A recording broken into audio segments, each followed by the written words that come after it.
So we've got to spot the barrier, right? We've got to make sure there's a clear barrier that's going to get broken or hit or impact or changed in some way.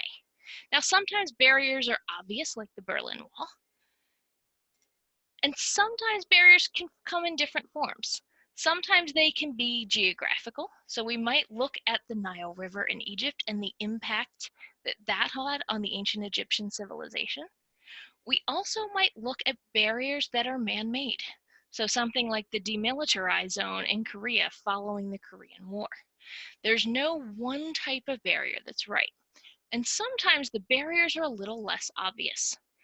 I think this is a really interesting poster from the Smithsonian talking about a quarantine from right about 1920 in order to keep scarlet fever out. And I think there's a lot of topics with science and medicine and technology where the barrier is constructed, and the barrier isn't necessarily physical, but it's more metaphorical. And I want you to kind of keep that in mind, that there's lots of different types of barriers we can talk about. So once you figure out what your barrier is, the next thing you've got to do is set it in context. We talk about exploring time and space.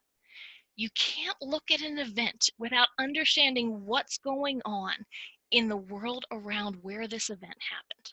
You can't look at the story of a person in history without understanding where they came from, both in their local community, but in the bigger picture. What was the political, social, economic, military climate in which they grew up?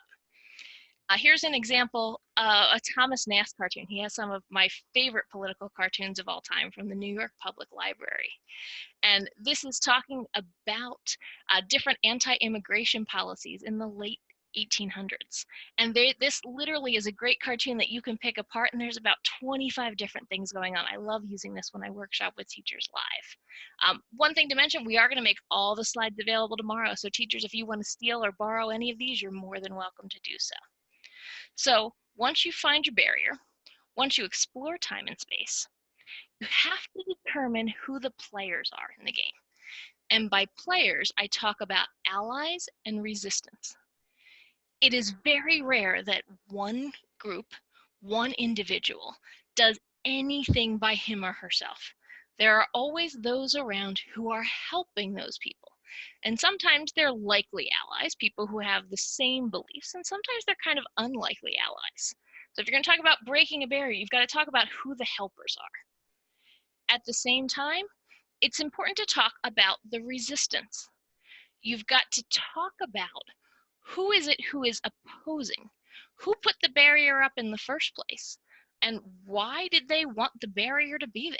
There's lots of factors that build barriers, and we've got to kind of think about both sides of the story, because it's very important to understand the perspective of multiple points of view. And I think sometimes students think that if they research an opposite point of view that they're agreeing with it, and that's absolutely not the case. You need to understand all the points of view in order to really build a really solid historical argument. Finally, we've got to evaluate the C and the H. C stands for change. Because this person was there, what changed? What happened? What is the impact of Florence Nightingale and the American Red Cross? How about Nellie Bly and her investigations into insane asylums? We know a lot about Martin Luther King and the March on Washington, but if you really want to know the logistics behind it, look up Bayard Rustin. And again, keep in mind, you are not limited to any time period or place in history. We can also look at the change that came out of the Magna Carta and the limitation of the rights of the English king. Maybe you want to talk about tenement housing laws and how a law changed the way that people think and people live. Maybe you want to look at someone in history like Catherine de' Medici, who not only was the Queen of France, she was the mother to 3 different queens of France, and she ruled and had a whole lot of influence, both good and bad, as she broke that barrier into leadership. But the change just can't be sudden. It has to have an impact or a legacy. Think about the Great Wall of China. It's absolutely a marvel of the world that it was able to be built. But so what? How did that impact the geography of Asia? How about the economics of various countries or various groups? How did it help ideas spread? How did it restrict ideas from spreading? So there's lots of different ways we want to think through this theme. And our search graphic organizer is designed to help you do that. Finally, the last thing I'm going to suggest, think about anniversaries in history. I think it's important to think about anniversaries because oftentimes the people that we work with, whether those be museums or historical societies or state agencies, oftentimes will take special attention with events that are in an anniversary year. So the 25th or the 50th or the 100th or the 200th anniversary. So just some things to think about. I want to throw an example out. For 2020 will be 55 years since the Voting Rights Act of 1965.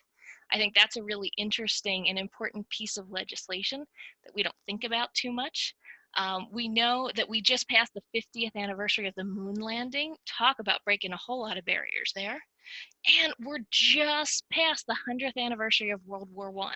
We know that many organizations and groups have put a lot of time and energy into preserving, digitizing, and sharing information surrounding recent events. So what I'm going to encourage you to do is to take topics that you think you might want to have, grab a copy of that search graphic organizer, and play around with it. I think you're going to find pretty quickly whether or not your topic fits the theme or maybe doesn't fit the theme so well. And here's my suggestion. If you don't think it fits the theme so well, I would really encourage you to talk to your teacher, talk to a parent, really kind of have somebody help work you through it. Because sometimes it's often just a little change in perspective or focus that can make a topic that you're really interested in fit the NHD theme. Okay, so hopefully I've given you a little bit of structure on how to make this work.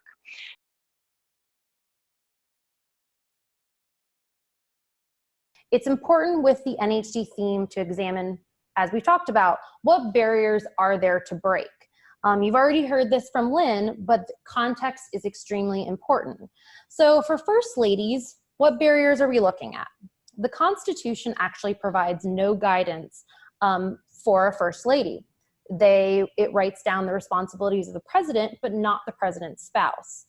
So instead, generations of women have shaped how the modern office of the First Lady was formed and how they used this position to break different types of barriers at the White House and in American society. Some other contextual points. The title of First Lady was not even mentioned with our first First Lady, Martha Washington, until 30 years after her death.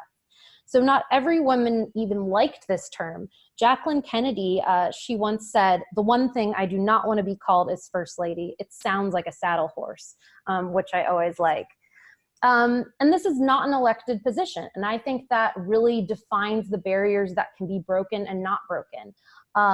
Yet this has now become a very public and sometimes political position. And First Ladies often receive intense criticism, like Mary Todd Lincoln. And a First Lady is not always the president's spouse. It could just be a relative. For example, Harriet Lane was the niece of Bachelor President James Buchanan, and she is a fascinating character in herself. But again, looking deeper and kind of stretching your idea of what you could research.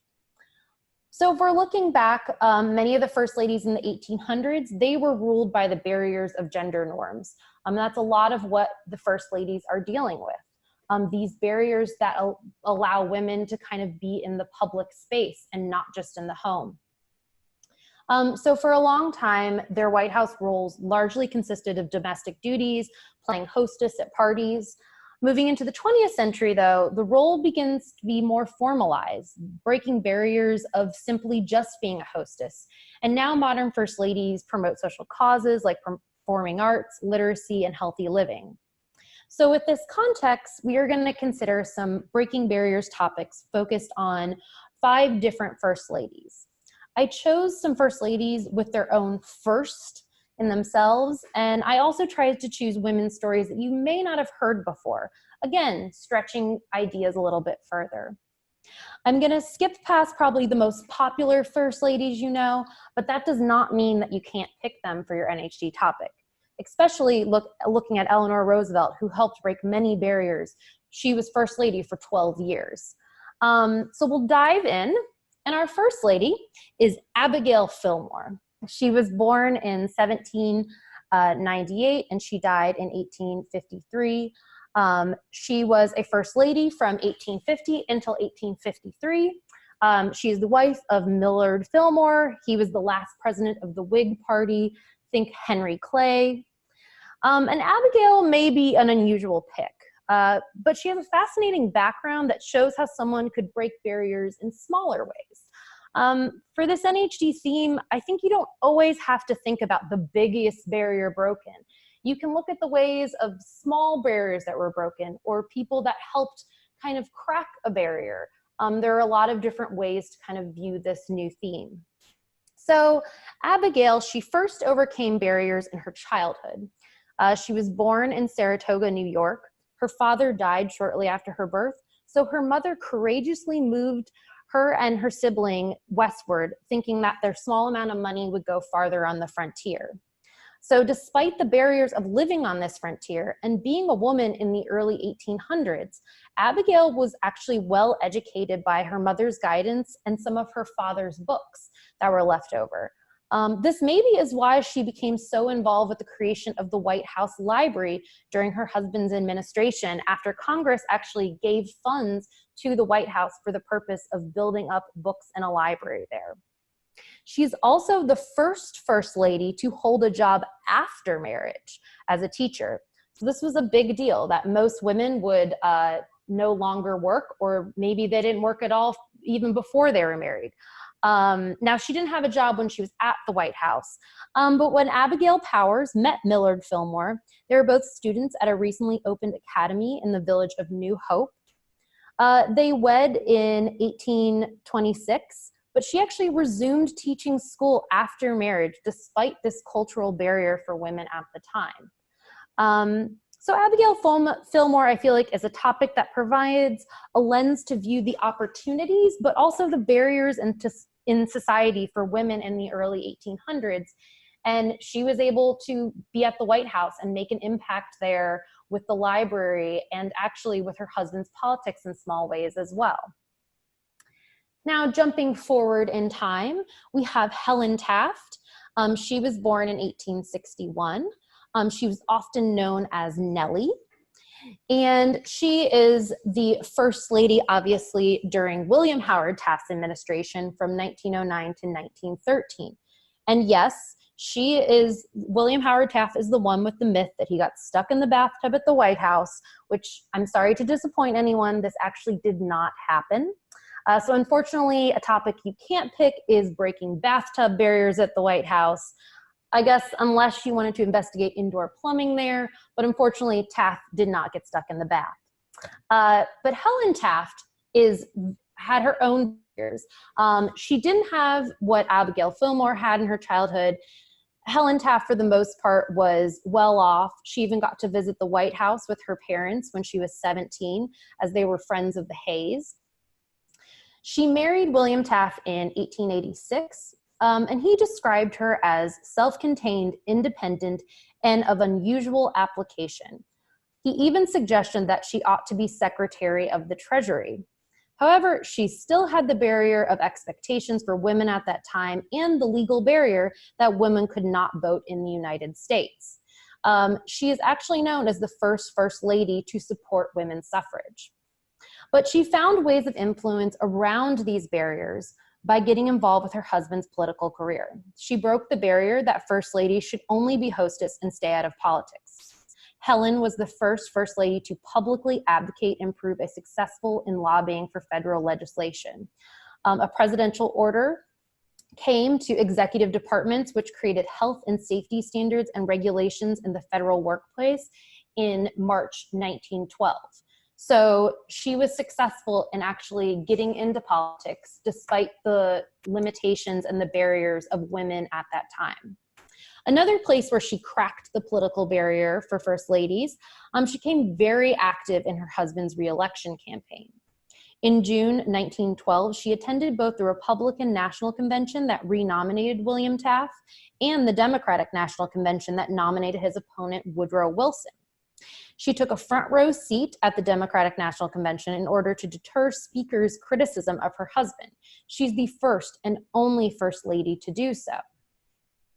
And one last fun fact, she was the first lady to own and drive a car. So she truly was breaking a lot of barriers of gender norms for women at that time, and a lot of barriers of what people expected out of a first lady.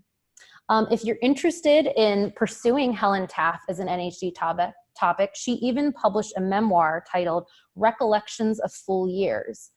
Now, Helen Taft did not break these barriers for all women, but that does not mean that her achievement should be overlooked. This is the same for any breaking barriers topic that you're looking into.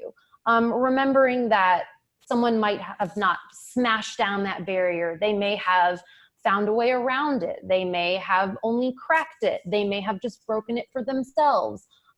There's a lot of different ways that you can view this new theme. Moving on, we have Edith Wilson. She was born in 1872, and she was First Lady from 1915 until 1921. She was President Woodrow Wilson's second wife. His first wife actually died in the White House of Bright's disease 2 years before. Her story might be the most well-known of these 5 women.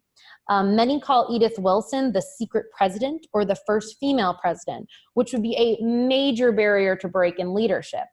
However, the extent to which she actually wielded presidential powers is a bit unclear. But the story is that President Woodrow Wilson's health was declining, especially due to the strain he incurred during World War I with trying to make decisions about that. So on October 2nd, 1918, he suffered a severe stroke that left him partially paralyzed. In an effort not to alarm the public, Edith and the president's doctors kept the reality of his condition slightly hidden from view. As his constant attendant, Edith took over many of the routine duties and small details of the government. She selected matters for his attention, and the rest she sent to the heads of different departments, which is why a lot of people say that she was very influential and possibly was running as the president during this time. But she called it a stewardship. That was her words that she wrote in her book, My Memoir, published in 1939. And she stated emphatically that her husband's doctors urged her on the course that she chose to kind of hide things from view, but also continue being, having the government run until the end of his term. So she's probably the most known of these. But then we jump forward and we can see Betty Ford. She was born as Elizabeth Bloomer in 1918. She was First Lady from 74 to 77. She's the wife of Gerald Ford, who took over after Nixon resigned. So Gerald Ford was never actually elected as president and never got reelected. So Betty Ford really never expected to become First Lady. But she took it with a lot of grace and dignity, and she had a lot of candor with the public. And she broke a lot of those barriers of what you're allowed to speak about with the public and what is permitted. One thing is that she ended up right when she became First Lady, she got breast cancer, and she was very open and public about it, of spreading the word of what she was going through, and so that other people could kind of see her as the example for others. She also broke the barrier of other First Ladies have held different political views than their husbands, but they didn't express them. Betty did. She was outspoken proponent of Equal Rights Amendment. And I think this really shows you that we all have different views, even that people who are married, and she broke this barrier of normalcy so that other people could kind of see this. And she was equally, forthcoming later in life about personal challenges. So she dealt with breast cancer then, but then years later, drug and alcohol addiction. And so she was very open about this with the public. And eventually in 1982, she even helped found the Betty Ford Center to help others in recovery. And then my last example here is Rosalyn Carter. She was born in 1927 and she is still living today.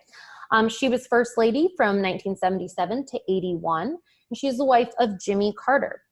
Now, Rosalyn Carter broke ground by attending her husband's cabinet meetings on a regular basis and acting as his emissary to foreign heads of state during a 1977 solo mission to Central and South America. So she is truly breaking barriers for these first ladies by really becoming much more a part of the government. Another way that she came a part of the government and really finished breaking a barrier for first ladies is by legitimizing the role of first lady. She made the office of first lady an official part of the White House and had its own designated rooms in the East Room, or the East Wing, which we still have today. So really making this a true role in our government that we're acknowledging and talking about. She also chaired the presidential commission that spurred the passage of the Mental Health Systems Act in 1977. So you can see we're going from Abigail Fillmore, who's really dealing with some barriers during her childhood, about education and about finances, to we're really breaking into this political system with our more 20th century first ladies. Now, there are plenty of more stories to uncover. This was just kind of a sampling of different ways to think about the topic breaking barriers in history, and to kind of get a taste for the ways that you can stretch your ideas about who you can research for your topic. And so if you ever want to investigate more first ladies and the many other women that have served in this role, you can find their official White House portraits and biographies on our website, which is whitehousehistory.org. I want to encourage you, though, to go out and explore the White House as a new lens for your Breaking Barriers project. But even if you don't use the right White House, remember to dig into unique stories where you're passionate about. I think that's some of my best advice, is if you're passionate about it, you can make such a better product than if you're kind of like, oh, I was forced to do this. Do something that you love and you're truly interested in.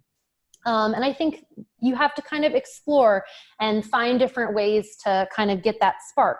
So some ways, if you want to dig into some of our resources, we have a digital library and that has thousands of images to use for free, primary source images. We also have classroom resource packets. There are 30 different topics that you can use to start brainstorming, from space exploration at the White House to diplomacy at the White House. We also have many secondary articles from our historians on a wide variety of subjects, from social justice to even Rebecca the Raccoon, who was at the White House. And then we have other resources like short videos, and not listed here, but we also have a mobile app that you can virtually tour the White House and see the objects and images that are in there as well. I would also encourage you guys to check out our Twitter feed, which has daily stories of White House history, or any of kind of a museum in your area or a historic archive in your area. Look at their Twitter, look at things that kind of they're throwing out there of maybe this day in history. And I think that can really spark a new topic that you never would have thought of before. I also listed here some other spots for great resources about the White House. Remember, don't just go to one place for all your resources. Variety in research is very important for your NHD project. We are always excited, though, to support NHD students and help you wherever we can. So please reach out to us here at the White House Historical Association. I have our email on there, which is education@whha.org. But that's kind of my portion. So good luck with all of your projects, and I'll be here to answer questions at the end too.